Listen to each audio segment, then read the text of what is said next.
Hi guys, ഇത് സോപ്പാണേ. ഞാൻ വീട്ടിൽ തന്നെ ഉണ്ടാക്കിയ സോപ്പാണ് കേട്ടോ. കുഞ്ഞു മോന് ചെറിയ സ്കിൻ പ്രോബ്ലംസ് ഒക്കെ ഉണ്ടായിരുന്നു. ഇങ്ങനെ ഡ്രൈ സ്കിന്നായിട്ട് വരുന്ന അങ്ങനെ കുറച്ച് പ്രശ്നങ്ങളും ഒക്കെ ഉണ്ടായിരുന്നു. അപ്പം അവന് വേണ്ടിയിട്ട് ഞാനൊന്ന് ഉണ്ടാക്കി നോക്കിയതാണ്. ഞാൻ നേരത്തെയൊക്കെ ഉണ്ടാക്കുമായിരുന്നു, ഇതുപോലെ വീട്ടിൽ തന്നെ ഉണ്ടാക്കുമായിരുന്നു.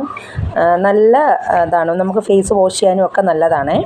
ഇപ്പോൾ ആദ്യം അറിയാമല്ലോ, നമുക്ക് ഇത് ഡബിൾ ബോയിൽ ചെയ്യാൻ വേണ്ടിയിട്ട് സോപ്പ് കട്ട. ഇപ്പം ഞാൻ എടുത്തിരിക്കുന്നത് മോന് വേണ്ടിയിട്ടായതുകൊണ്ട് പിയേഴ്സ് സോപ്പ് ഒരെണ്ണം എടുത്തിട്ടുണ്ട്.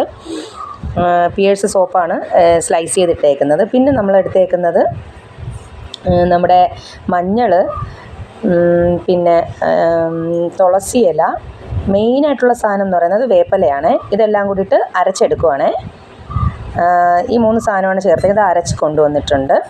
അരച്ചെടുത്തത് നമ്മളിനി അത് അരിച്ചെടുക്കണം കേട്ടോ.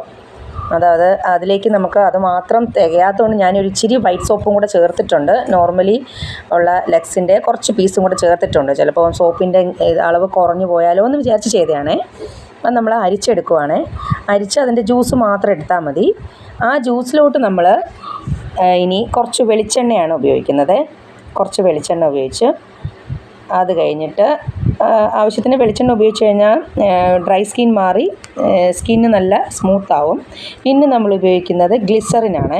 കുഞ്ഞിന് വേണ്ടിയിട്ടായതുകൊണ്ട് കുറച്ച് ഗ്ലിസറിനും കൂടെ ചേർക്കുന്നുണ്ട്. ഒരു 3-4 ഡ്രോപ്പ് ഉപയോഗിച്ചിട്ടുണ്ട് ഞാൻ.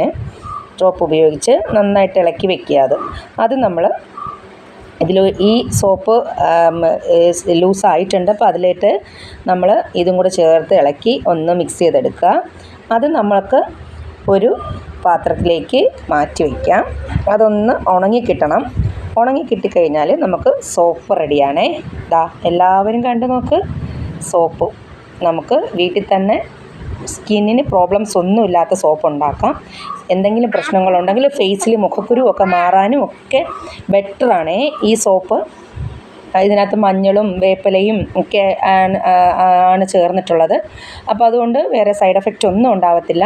എല്ലാവരും ഒന്ന് ഉണ്ടാക്കി നോക്കണം കേട്ടോ. എളുപ്പമാണേ. ഇത്രയും സാധനങ്ങൾ വീട്ടിലുണ്ടെങ്കിൽ എളുപ്പമായിട്ട് ഉണ്ടാക്കാം. Thank you.